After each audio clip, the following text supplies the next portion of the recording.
Gabigol de castigo, Adonis e Bom Tempo decidiram para o Santos. Após a abertura, te falo mais sobre isso.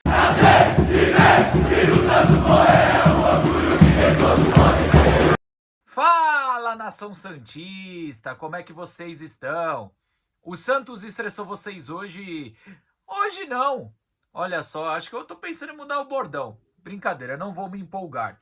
Bom, meu nome é Gabriel Zupo, para quem não me conhece, do canal Sincero Santos. Quem puder deixar o seu like, se inscrever no canal e também compartilhar o vídeo, super agradeço. E também siga a página do canal no Instagram, @SinceroSantos. Bom, rapaziada, vamos começar falando aqui de Gabriel Bom Tempo e também de Adonis Frias, né, que ajudaram o Santos a se classificar ontem, né? Começando pelo Adonis. Cara, o Adonis dá um grande passo para deixar a gente otimista para uma reviravolta de um jogador que já era questionado, né? O Adonis Frias, que ano passado até chegou a fazer uma ou outra boa atuação, mas a gente achava mais atuações ruins do que atuação boa. Inclusive, quando o Moisés, recém-contratado pelo Santos, veio, participou de um lance pelo Fortaleza, onde ele deixa o Adonis Frias sentado no chão. E eu lembro que aquele dia eu fiquei revoltado e eu até falei que parecia que o Adonis Frias estava dançando o Bonde das Maravilhas. Só que olha que engraçado a reviravolta, né? Depois de muito tempo, o Adonis oscilou também esse ano e aí chegou o Veríssimo. O Luan Pérez, ao lado do Veríssimo, também ensaiou boas atuações, mas voltou a oscilar. E com uma lesão inesperada, né, do Luan Pérez, o Adonis recebeu oportunidade contra o Bragantino e ontem contra o Coritiba. E nas duas, além de uma boa partida, contra o Bragantino, achei que foi uma partida ok, mas o gol eleva a avaliação do jogador. E ontem eu achei uma partida muito segura. Ao lado do Veríssimo, ele vem se encontrando. Inclusive, o empresário do Adonis que falou pro Cuca o seguinte: ó, põe o Adonis ali ao lado do Veríssimo, que ele consegue jogar pela esquerda se você precisar. E aí o Cuca tentou, fez um teste. Até porque o Adonis estava tão esquecido no Santos que depois do Luan, o nome que a gente pensava que seria titular, o nome que treinou na véspera contra o Bragantino, era do João Ananias. E no último treino, nos últimos momentos antes do jogo contra o Bragantino, o Cuca colocou o Adonis e gostou ao lado do Veríssimo. E assim, são dois jogos. Não vou me empolgar, falar achamos os titulares, mas assim, cara, vou torcer muito para que ele engate uma sequência de jogos bons. Porque se ele continuar jogando bem, pelo menos na janela de transferência, a gente pode tratar as outras posições com urgência e a de zagueiro precisa contratar, com o Adonis indo bem ou não, pelo menos para ter um reserva de confiança ou um cara que incomode os titulares. Mas pelo menos o Santos pode olhar para as laterais com mais urgência e deixar a questão de zagueiro um pouco para depois. E aí, o que eu quero falar do Adonis? Eu acho que ao lado do Veríssimo tá se encaixando. Tomara que no próximo jogo contra o próprio Coritiba o Adonis faça uma outra boa atuação. E é legal essas reviravoltas, porque às vezes a gente acha que o cara não vai dar nada, que já era, e o cara acaba dando certo, né? Bom, a segunda pauta aqui desse vídeo é sobre Gabriel Bom Tempo, e eu coloquei na thumb, ele chutou. Olha, eu sempre falei que o Gabriel Bom Tempo é um jogador que me agrada porque ele é um jogador dinâmico. O que eu quero dizer com jogador dinâmico? É um cara que, na maioria das vezes, procura a jogada para frente. Ele não é aquele jogador, igual o João Schmidt, que é toque lateral ou toque para o zagueiro. Ele pega a bola, você vê que ele projeta o corpo procurando a jogada para frente. O gol do Santos contra o Bragantino é ele que inicia o contra-ataque. Você pode ver, ele não teve como jogar para frente, ele gira o corpo para o outro lado para continuar a jogada para frente. Ele não recua a jogada.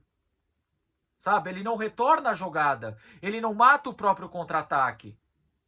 Então, nesse ponto, Gabriel Bom Tempo sempre me agradou. E assim, é um jogador que, na minha opinião, vocês podem discordar, muitos falam que ele é preguiçoso, Muitos falam que ele é lento, morto. Mas uma coisa que eu acho do Gabriel Bontempo é que se ele melhorar a finalização, já que ele é um jogador que pisa muito dentro da área e participa muito da construção ofensiva, eu acho que se ele finalizar melhor, ele tem tudo para ir para um grande clube europeu ou pelo menos construir uma boa e bela história com a camisa do Santos. Eu sei que é chato já falar dele ir para a Europa, mas a gente sabe a realidade de hoje, né, galera? A primeira proposta, mais ou menos, a gente sabe que a gestão libera. O Santos, às vezes, ele vende o almoço para pagar a janta. Então, assim, cara, eu acho que se o Gabriel Bontempo aperfeiçoar o fundamento de finalização, ele tem tudo para ir longe. Eu até estava gostando de algumas partidas dele, mas ele estava pecando na finalização. E ontem ele teve coragem de finalizar. Ontem ele foi feliz naquele chute, naquela jogada individual. Então, que isso deu uma margem segura para ele arriscar mais finalizações. Não estou falando para ele virar o chuta-chuta da estrela. Pegou, chuta, pegou, chuta, pegou, chuta. Não, mas alguns momentos eu acho que o que falta no Santos é coragem de chutar de fora da área. Assim como teve o Roleiser no Clássico contra o Sem Mundial, assim como teve o Bontempo ontem. Então, Bontempo, você é um bom jogador. Para mim, é um jogador que eu gosto, tá? Eu acho que ele tem que ser titular. Craque, gênio? Talvez não, tá? Talvez não, mas é aquele cara que consegue dar suporte para os craques. Por exemplo, para mim, ele é um cara que consegue dar suporte para o Neymar, para o Gabigol quando tá em campo, para o Roleiser, porque ele é bom, ele sabe dominar e devolver a bola. Ele não é aquele cara que recebe, domina e te devolve um tijolo. Então, parabéns ao Bontempo pela coragem de ontem e também parabéns pela essa evolução, que continue evoluindo também. Até porque também tem dado uma oscilada, precisa encontrar um pouco também a regularidade. Bom, vamos agora sobre Gabigol. Tá de castigo? Bom, rapaziada, muita gente me pergunta, o Cuca tá errado, ele quer tirar o Gabigol é nosso melhor jogador depois do Neymar. Rapaziada, não sei afirmar isso daí. Sabe por que eu acho que ele tá de castigo? Porque ele tá mal fisicamente mesmo. E aí, eu quero falar uma coisa pra você. Que nem eu falei no vídeo pós-jogo ontem. Não é que o Gabigol é ruim. Não é que o Gabigol não tá entregando. Eu acho que o Gabigol ele pode entregar muito mais do que ele tá entregando. O Gabigol sim tem bons números. O Gabigol sim é um bom jogador. O Gabigol sim é importante no Santos. Entretanto, fisicamente está mal e teve uma atitude contra o Recoleta do Paraguai que o Cuca não gostou.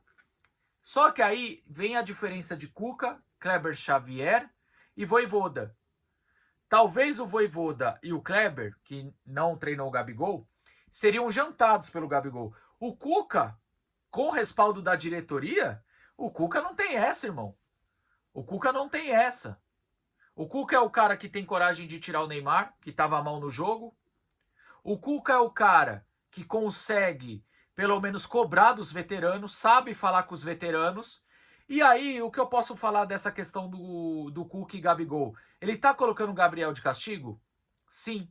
O que o Cuca tá tentando fazer é a mesma coisa que ele fez em 2018. Tirou o Gabigol de titular e motivou o Gabigol. Só que naquela época a motivação foi um pouco diferente. O Gabigol estava desanimado, o Gabigol estava triste pelo seu rendimento. E aí colocou o Yuri Alberto, que naquela época não era nada demais. Continua sendo nada demais. Mas naquela época, ele quis motivar o Gabigol e mostrar que ele não era o problema do time. Hoje, o Cuca entende que pro Gabigol jogar e para você, Gabigolzete, entenda uma coisa, o Gabigol funciona melhor quando ele é provocado e quando ele é desafiado. Quando o Gabigol entra na zona de conforto, ele vai mal. Ele vai muito mal. Então, o que falta no Gabigol, no meu ponto de vista? Ser desafiado. E eu acho que o Gabigol conquistou muito na carreira já. Ao ponto que ele se acomodou. Por isso que foi mal no Cruzeiro. Por isso que o seu último ano de Flamengo não foi tão legal. Apesar de ter feito o gol de título. Isso prova que ele é muito bom. E que se ele se cuidar, se ele se dedicar, ele pode entregar bem mais. Se os números dele hoje são bons no Santos, imagina se ele se dedicasse mais e estivesse melhor fisicamente. Então, por isso que o Cuca tá dando esse castigo. Vou dar um exemplo. Ele entrou ontem, o que que ele fez? Beleza, entrou o Rony também, que não ia ajudar em nada, né? Mas o que eu quero dizer é, o único lance que eu vi o Gabigol participar do pouco tempo que ele jogou foi uma falta desnecessária com a defesa toda apostada. E tomou amarelo. É esse o problema. Entendeu, rapaziada? Então é isso que eu tenho pra falar. Gabigol realmente tá recebendo um castiguinho aí do Cuca, mas creio que logo logo deve voltar a jogar com mais frequência, tá bom? Coloca aí nos comentários se você concorda ou discorda de mim de algo que eu falei. Tamo junto, até a próxima, até a live das 2 da tarde. Tamo junto e sempre santos.